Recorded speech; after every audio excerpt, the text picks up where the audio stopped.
We're here again with John DiLeo for another episode of No Small Parts, based on his book by the same name. Yes, we're here about There Are No Small Parts, 100 outstanding film performances with screen time of 10 minutes or less. And right now we're going to talk about Robert Morley and his 9 minutes in John Huston's classic The African Queen from 1951. And like some of the other performances in the book, like Florence Bates in Rebecca, Robert Morley's performance constitutes a prologue to what would actually be the main plot of the movie, the adventure on the water in The African Queen with Humphrey Bogart and Katharine Hepburn. But of course, the prologue is in Africa in 1914, where Robert Morley and Katharine Hepburn, as brother and sister, are missionaries in this tiny African village, which seems to be in the middle of nowhere.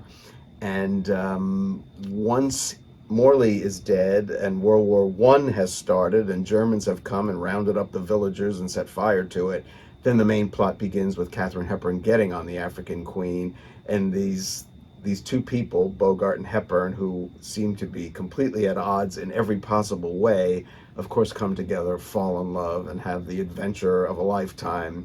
And what's so moving to me in writing about the movie is how you have this brother and sister who are here in Africa, both not quite sort of making it in England. He was sort of a failure academically. She was, at that time, of course, supposed to find a husband and didn't. And they sort of do this as having failed at what they were supposed to be doing, or at least that's how they feel about it.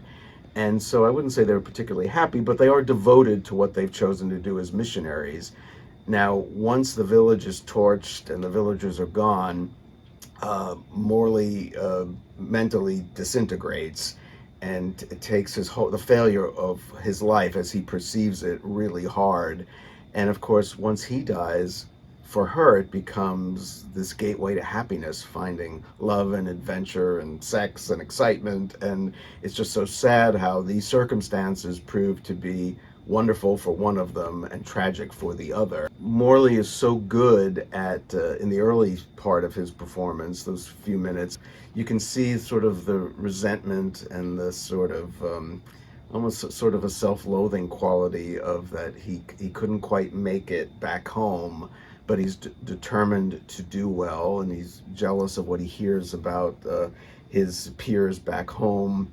And then once it looks like all is lost, he kind of, as I said, loses his mind and starts getting lost in the past. And it's just a very, very sad disintegration. Beautiful scenes, beautifully acted.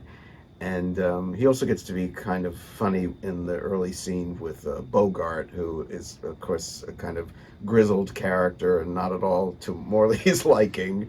And so he invites him to dinner, but you can tell he doesn't really want him to come. But again, we once Morley's character is gone and the movie sets off on its main plot, and it's this wonderful mix of comedy and adventure and romance and war and all these wonderful things. We almost forget the Morley's section, but it is the kickoff, and it's sort of the sad undertow that when you think about him. And like I said, he was often known primarily, I would say, for comedy, for his eccentric, sort of pompous British types who are awfully funny. In Marie Antoinette, and that was a very serious part that got him an Oscar nomination as the king. But I think most people think of him, who remember him, as being funny. He also played Oscar Wilde, and he was quite good as Oscar Wilde.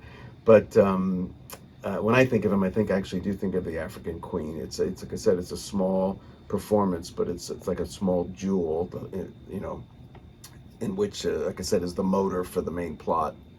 And he and Hepburn really work beautifully together as siblings. And the movie, so much of the movie was filmed in Africa, but not Morley's scenes. You can see, if you're really paying attention, he's not on location, which is fine. He only had a few minutes to do. But it is a wonderful film, and people it's not going anywhere. I think it's one of my favorites of all time, I'd have to say. Bogart won the Oscar as Best Actor. And his partnership with Hepburn in the movie, they're really a great team. really great team. John's book is There Are No Small Parts, 100 Outstanding Performances with Screen Time of 10 Minutes or Less. Please reward his willingness to work with us by buying it if you haven't already. And if you like this video, check out the No Small Parts playlist on this channel for more of the same.